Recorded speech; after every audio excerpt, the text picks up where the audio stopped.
बिस्मिल्लाहिर्रहमानिर्रहीम। साथियों, माया हाकिम अली नारे जो अॼु असां शाइरीअ जे सनफ़ुनि जे हिसे पहिरें खां पोइ काफ़ी साथियुनि जे इसरार ते हिसे ॿिए खे तव्हांजे साम्हूं खणी आया आहियूं। अॼु शाइरीअ जूं जेके हिसे पहिरें खां पोइ जूं सनफ़ूं आहिनि उन्हनि ते कुझु डिस्कस कंदासीं। साथियों, अचो त पहिरियों कुझु हिसे पहिरें जूं जेके ज़रूरी कुझु शयूं आहिनि उन्हनि ते डिस्कस करे हलूं। सभ खां पहिरियों अचो त रुबाई जेका असां हिसे पहिरें में वधीक तफ़सील सां पढ़ी आया आहियूं उन्हनि जो नंढो रिव्यू कयूं था पिया, कुझु दोहरायूं था उनखे। रुबाई चइनि सिटुनि या मिसरनि ते मुश्तमिल शाइरीअ जो क़िस्म आहे जंहिंमें पहिरें, ॿिए ऐं चोथीं सिट हम काफ़िया हूंदी आहे। साॻी तरह सां मखमस वरी अहिड़ी नज़म हूंदी आहे जंहिंजो हर बंदि पंजनि सिटुनि या मिसरनि ते मुश्तमिल हूंदो आहे। ऐं वरी मसदस अहिड़ी नज़म हूंदी आहे जंहिंजो हर बंदि छहनि सिटुनि ते मुश्तमिल हूंदो आहे। ऐं साॻी तरह सतनि सिटुनि वारे बंद ते मुश्तमिल नज़म मसब हूंदी आहे। ऐं वरी अठनि सिटुनि वारे बंद जी नज़म खे वरी मसमन चवंदा आहियूं ऐं 9 सिटुनि वारे बंद ते मुश्तमिल नज़म खे असां वरी मत्सर चवंदा आहियूं। हाणे अचो साथियो त असां शाइरीअ जूं जेके बक़ाया सनफ़ूं आहिनि उन्हनि ते कुझु गुफ़्तगू कयूं। सभ खां पहिरियों अचो त चोचतो छा आहे उन ते कुझु गुफ़्तगू थिए। अहिड़ी शाइरी जेका चइनि सिटुनि या मिसरनि ते अहिड़ी तरह हुजे जो उनजी पहिरीं, ॿी ऐं चोथीं सिट हम काफ़ियो हुजे त उनखे चोसिटो चइबो आहे। जीअं हीअं हिकिड़ो हिते शेर ॾिनो वियो आहे, हीअ कूक सनी वार खां खंजर खां तिखी आहे, हीअ फूक थधी हीर खां ओ थर खां तिखी आहे, वह मन जे मक़ामनि में सुती पई आहे मगर जे ही क़ौम उथी पई त पोइ महशर खां तिखी आहे। साथियों, ही हुयो चोसिटो जेको अवां साम्हूं पेश कयोसीं। हाणे अचो त ट्रेलू या हाइको छा आहे उन ते गुफ़्तगू कयूं। ट्रेलू या हाइको टिनि मिसरनि या सिटुनि ते अहिड़ी तरह हूंदो आहे जो उनजी पहिरीं ऐं आख़िरी सिट में काफ़ियो थींदो आहे। जीअं हिते कुझु क़िस्म ॾिना आहिनि, कीअं शिना ही फूल टिड़ियल ईअं ई शाख ते साईं पवे कबूल। या वरी ॿियो हिकिड़ो ट्रेलू हिते ॾिनल आहे, काशी तां उॾंदियूं कूंजूं कंहिं त फ्राक में ॾिठियूं मूं रोअंदियूं। साथियों, ही ॿ मिसाल जेके आहिनि ट्रेलू या हाइको जा आहिनि जेके अवां जे साम्हूं पेश कया विया आहिनि। मौलूद छा आहे, अचो त उन ते गुफ़्तगू कयूं।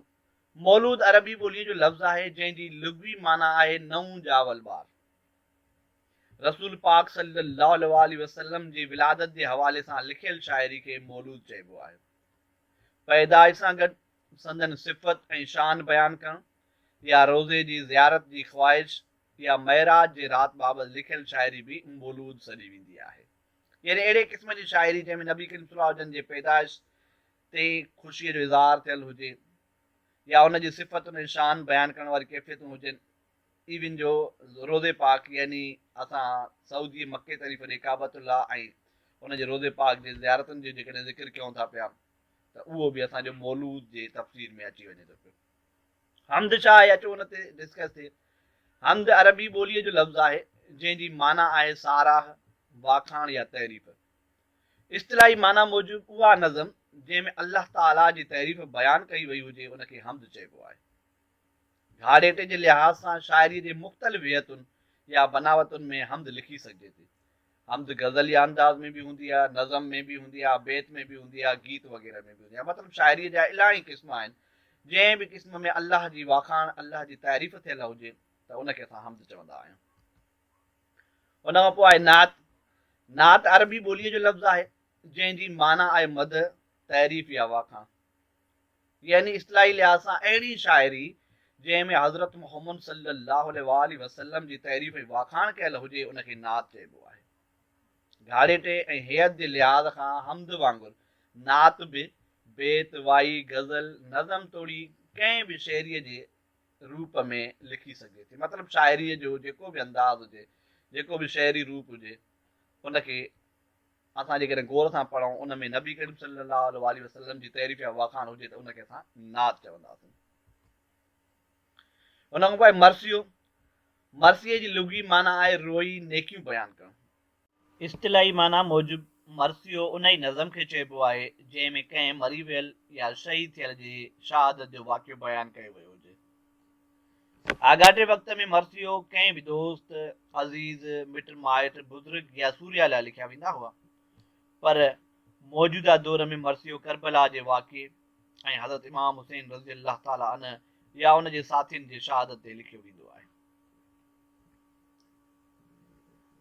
साथियो, अचो हाणे त नोहो छा आहे उनखे कुझु तफ़सीली लिहाज़ सां सम्झूं। नोहा जी लुगत में माना आहे रोअण या गरिया करणु।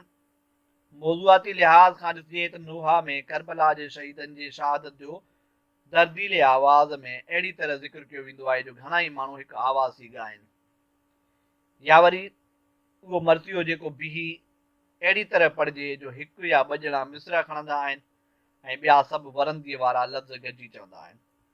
अक्सर करे तव्हां मुहर्रम जे ॾींहंनि में अहले तशरीह जा माण्हू जॾहिं मातमनि जे सूरत में नोहा पढ़ंदा आहिनि, तव्हां गौर कयो हूंदो हिकु उनजो मेन हिकु या ॿ ॼणा उनजी मेन सिटरुनि या मिसरनि खे दोहराईंदा वेंदा आहिनि ऐं ॿिया जाम अंदाज़ में काफ़ी माण्हू जेके हूंदा आहिनि उनजे लफ़्ज़ वारा जेके मोट में जवाब में लफ़्ज़ चयल हूंदा आहिनि उहे दोहराईंदा आहिनि। अहिड़े क़िस्म जी शाइरीअ खे या नज़म खे असां नोहो चवंदा आहियूं। उन खां पोइ मुनाजात छा आहे? मुनाजात अरबी ॿोलीअ जे लफ़्ज़ नाजे मां वरितल आहे, जंहिंजी माना आहे दुआ घुरणु या अर्ज़ु करणु। मुनाजात में आजिज़ी ऐं इंकिसारीअ सां इल्तिजा कई वेंदी आहे या दुआ घुरी वेंदी आहे। इस्तिलाही माना में उहा नज़म जंहिंमें अल्लाह ताला ऐं रसूल अकरम सल्लल्लाहु अलैहि वसल्लम जे हुज़ूर में दुआ घुरी वञे उनखे मुनाजात चइबो आहे। अक्सर साथियुनि शहज़ाद राय जी इहा नज़म गौर सां ज़रूरु ॿुधी हूंदी, जंहिंमें ही लफ़्ज़ आहिनि या रब दिले मुस्लिम को एक ज़िंदा तमन्ना दे, माना मुस्लमान उम्मत जेका आहे उन जे लाइ हिकु दिली ईमानी जेको जज़्बो आहे उनजे जागण जी दुआ घुरी वई आहे। यानी अहिड़े क़िस्म जी शाइरी या नज़म जंहिंमें अल्लाह पाक खां या नबी करीम जे हुज़ूर में काई बि दुआ घुरी वञे या आजिज़ीअ सां काई इल्तिजा कई वञे त उनखे असां मुनाजात चवंदासीं। हाणे अचो मुनक़ब पैरोडी ऐं ओपरा छा आहिनि उन्हनि ते गुफ़्तगू कयूं। मुनक़ब जी माना आहे सना ऐं सिफ़त बयानु करणु। यानी इस्तिलाही लिहाज़ खां जेकॾहिं असां चऊं त अहिड़ी नज़म जंहिंमें अहले बैत, असाबी सगुरनि, औलिया इकराम या बुज़ुर्गान दीन जे शान में बयानु कयल जेका साराह हुजे या गुफ़्तगू हुजे उनखे असां मुनक़ब चवंदासीं।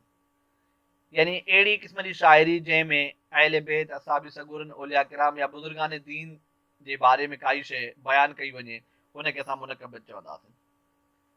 उन खां पोइ आहे पैरोडी। पैरोडी दरअसल अहिड़ी शाइरी खे चइबो आहे जंहिंमें मज़ा या मिज़ाह में शाइरी लिखी वई हुजे या संजीदा लिखणीअ खे फेराए तब्दील करे तंज़ या मज़ाह समाए उनखे खिल भोग बणाए पेश कयो वियो हुजे।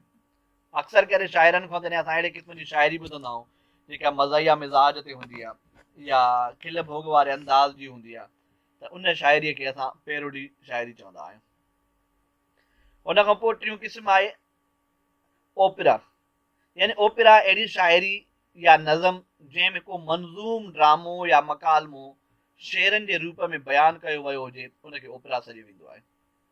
अक्सर करे शाइरनि जूं कुझु अहिड़ियूं नज़मूं या अहिड़ियूं काफ़ी शाइरीअ जूं बेत या गीतनि जो या नज़मुनि जो सूरत असांजे साम्हूं ईंदी आहे जंहिंमें को किसो, को ड्रामो या का अहिड़ी शइ डिघी तफ़सीली लिहाज़ सां ईअं बयानु कयल हूंदी आहे ॼण त का कहाणी असां ॿुधंदा हुजूं, ॼण को किसो ॿुधंदा हुजूं।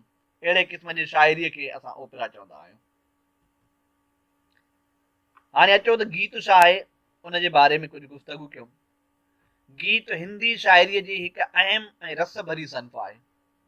गीत जो धातु संस्कृत लफ़्ज़ गे मां वरितो वियो आहे जंहिंजी माना आहे ॻाइणु। ख़ुशी ऐं ग़म जे पुरजोश जज़्बात जे मख़सूस कैफ़ियत खे चंद मुनासिब लफ़्ज़नि में तरन्नुम या सुर जे सहारे बयानु करण खे गीत चइबो आहे।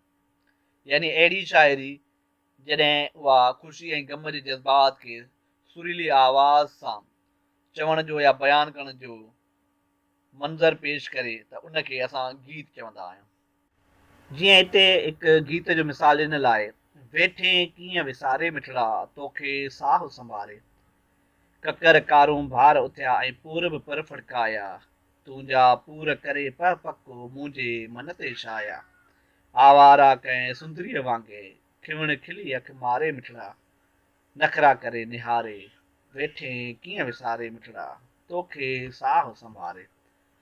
ही जेका नज़म आहे या गीत जो हिकिड़ो मिसाल आहे। यानी अहिड़े क़िस्म जूं जेके शाइरीअ जूं जज़्बात वारियूं कैफ़ियतूं जॾहिं असांजे साम्हूं ईंदियूं आहिनि त उनखे असां गीत चवंदा आहियूं। साथियो, ही हुयो शाइरीअ जो हिसो ॿियो, जंहिंमें अव्हां जे साम्हूं शाइरीअ जूं कुझु सनफ़ूं बयानु कयूं वयूं। उमेद आहे त अॼु जे इन शाइरीअ जे सनफ़ुनि खे बि तव्हां तमामु बहितर अंदाज़ में सम्झियो हूंदो ऐं इन्हनि जे बुनियाद ते ईंदड़ कंहिं बि क़िस्म जी शाइरीअ जी जेका शिकिल आहे तव्हांजे साम्हूं जेकॾहिं अचे त तव्हां अंदाज़ो लॻाए सघो था त कहिड़ी शाइरी कहिड़े शाइरीअ जे सनफ़ सां तालुक़ु रखे थी। मूंखे हिन शाइरीअ जे सनफ़ जे मुकमल थियण ते हाणे ॾींदा इजाज़त। इनशा नेक्स्ट टाइम नेक्स्ट कंहिं मौज़ू सां गॾु अव्हां जे साम्हूं पेश थींदासीं। तेसिताईं मूंखे ॾींदा इजाज़त।